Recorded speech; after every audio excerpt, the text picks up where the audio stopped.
just wanted to make a quick video basically on my thoughts on Fugazi Cryptomil 13's electroneum prediction, and also just kind of why the price of electroneum isn't a lot higher. I know when a lot of us got back in November, when a lot of us got into this, we were kind of expecting it, to kind of be mooning already, which it's not. So I'm just going to basically just address firstly his prediction and then kind of go through a couple of points outlining why it's actually not a bad thing that the price isn't kind of mooning at the moment. So the first thing I'm going to say about his prediction is that I actually respect him for going out on a limb. He may be wrong, but for reasons that I believe are completely unforeseeable. So I'm actually kind of making this video because I saw another YouTuber basically slamming him, just telling him to delete all of his videos and that he's a fool and just stuff like this. And firstly, I just think that's just a terrible attitude to have, where, as kind of cringy as it sounds, we're all kind of like in this community together or whatever. And I just think for people to be slamming other people for an opinion and telling them to delete their videos, just calm down a little bit, like get off your high horse. That would be my attitude to that YouTuber.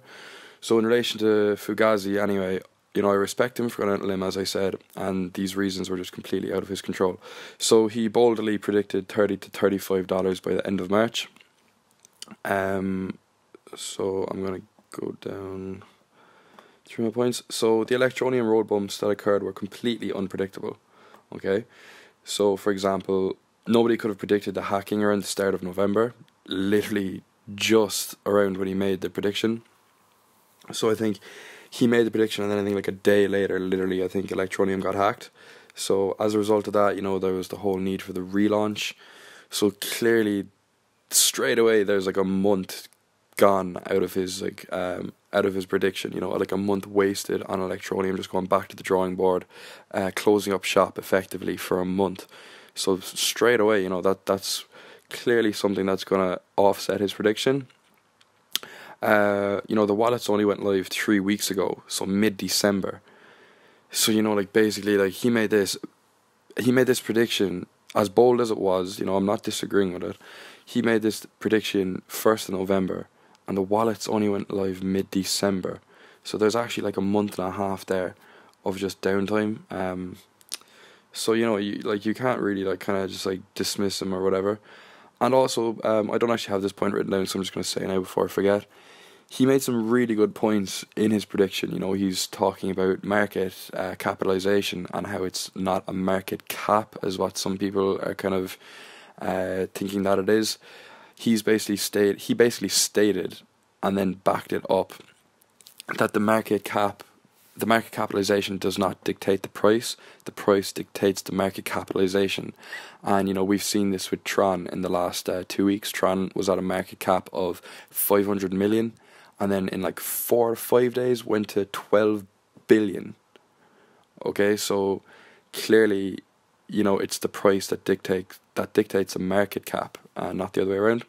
So he basically stated this back in November, and we saw first-hand example that this is true with Tron only 2 weeks ago. So the guy clearly is clued in. He clearly knows what he's on about. So for some guy just telling him to fucking delete his videos, it actually kind of pissed me off a lot. Okay, so also nobody would have expected to still be stuck on one crap exchange, Cryptopia, in mid-January. So right now, time of this recording, it's the 10th of January. We're still on fucking Cryptopia, which is a joke.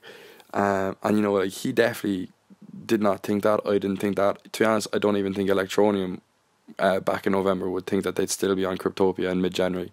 Okay, so all these things clearly are going to affect his prediction. Okay, and yeah, it was a bold prediction, but no one could have foreseen these.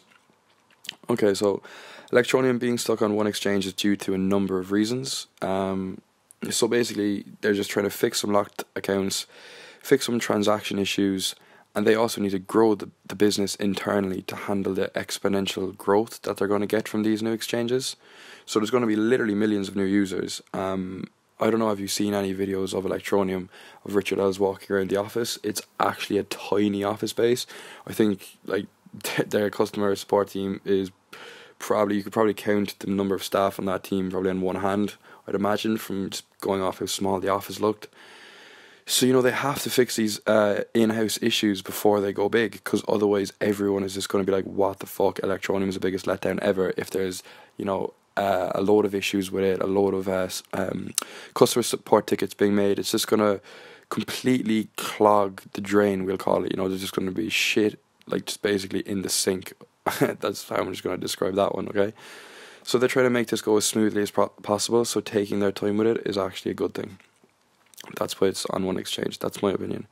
So what you have to remember is, yes, there's issues with locked accounts and transaction issues and stuff, but also you have to remember that more transactions occurred on Electroneum's network the day their wallets went live than in the entirety of Monero's transaction history. Okay? So obviously they did not expect this. Who could expect that? The amount of transactions that took place in one day their wallets went live was more than Monero's entire history. Okay, that's fucking huge. So just cut them a little bit of slack. Okay, they're obviously growing faster than they expected, which is a good thing as well. So all these are bad things, but they're kind of like bad things. But they're basically, what I'm saying is there's silver lining to all of this. So also you have to bear in mind that Electroneum is the only coin in the top 100 that's on one single exchange, and when all the coins are plummeting and all the coins are in the red or whatever, Electroneum has stood the test of time. It has stayed solid around that 8 to 9 cents mark. Now I know it jumped up after the XIUS partnership announcement. But before that, when all the coins were, plummeting or whatever, 15, 20, 30%, Electroneum was staying at 8 cents, and it was only on one exchange, okay? So there is a lot of faith in this coin, in this crypto. So Richard Ells is literally just drip feeding us updates, okay? So, he's just being really, really slow with the updates, which obviously is going to affect Fugazi's prediction, because, if he was just banging out updates every 2 weeks, 3 weeks, it would be quite good, and he's just not doing that. Now, I'm not complaining that he's not doing that, because it's good for the price long term. Say if he came out in 1 month with 7 announcements, the price would just go straight up, people would just cash out straight away, and the price would just plummet, okay? So it would actually be a negative thing for Richard Ells to do that. Also, Richard Ells was slow to announce anything that people were completely... So basically he was slow to announce anything. Sorry, let me just fix my English. Oh, sorry. People were completely losing faith in Electroneum, especially on Telegram. So I'm in the Telegram group, and just people are being like, what the fuck's going on? I thought we were this and that. I thought we were going to the moon. People were just completely losing faith. And, there wasn't a good vibe in the community. And he was forced to announce the XIUS partnership. The price absolutely exploded from 8 cents, I think, up to just under 30 cents. In the space of a day or two, and faith was restored, okay? So faith was restored, that's the main thing, okay? In one day, he just got everyone just to shut the fuck up, everyone just doubting the system, okay? He just basically got them to calm down with one announcement. Now, we know he has at least 6 more. One of them is a monster. Now, was the monster announcement XIUS? I don't know, I doubt it. I think he's saving a couple of big ones. I think he's got some gaming companies. Also bear in mind that the main goal of Electroneum, on their white paper, is to get into the online gambling and gaming market. And so far they haven't even announced anything related to that, okay? So their nuke, their top trump is yet to be played, okay? And things are going to get pretty explosive when he starts coming out with these announcements. So he's building a lot of hype. Tension is definitely building.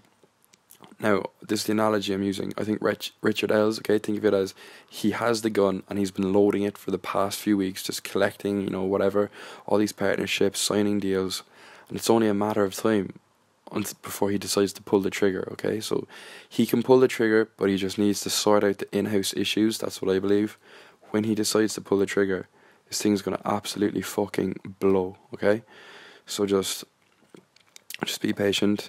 The road definitely has not been pretty for Electroneum so far, but there's a lot of positive to come. So it's definitely exciting times. I just kind of wanted to go through in this video why the price hasn't been mooning as we all kind of thought it would be, kind of mid-January, kind of touching on February. And I also just wanted just to say, you know, that I definitely, yes, Fugazi's prediction was bold, but you know, I respect him for going out on a limb, and he wasn't completely off. Like, electroneum will hit $30 to $35. I would say by summer, if not, you know, a little bit into summer. You know, the crypto market cap, the overall market cap is set to double in the next 3 months, so that'll bring it up to about 1.8 trillion. So you know, there's gonna be a lot of money being funneled into crypto, and that's only in 3 months. So we'll say summer. We'll say just call summer kind of like May, June. So January, February, March, April, May. Yeah, so like that's 6 months away. So if it's set to double in 3 months, okay, and this is a snowball effect, okay, it's not just gonna, you know, get another, we'll say 800 billion in another 3 months. No, as in another 3 months it could like literally triple. Okay, it's exponential growth, this thing. Okay, so basically I just wanted to say that I wanted to make a quick video. So yeah, this is my video for today. I'm kind of sick at the moment, so I'm not gonna lie, I'm just kind of fucked in bed just making this. So I'll probably make another video tomorrow, and yeah, I'll just try and make these as beneficial as possible. Okay, so thanks for watching anyway. And also, I'm new to YouTube. I know I say this in every video, but my channel's just growing so quickly, I'm actually kind of shocked myself. So started 4 days ago, and I'm on just under 200 subscribers. So if you like this video, you think it's important, or you think it's beneficial, I'd really appreciate it if you could give me a like, a comment, and a subscribe. It just boosts my video up in YouTube's algorithm, and yeah, it just helps me get more views. So thanks a million, and I'll see you tomorrow.